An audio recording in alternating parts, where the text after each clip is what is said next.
অসম চৰকাৰ আৰু ভাৰত চৰকাৰে আগত সময়ত আমাৰ কাৰণে যিটো দিছিল এইটোৱে হয় কাউন্সিল।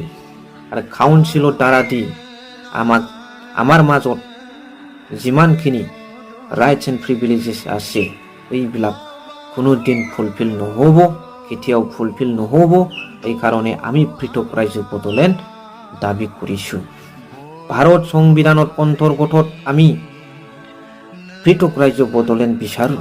আমি অসমৰ পৰা ছেপাৰেট হ'বলৈ বিচাৰোঁ।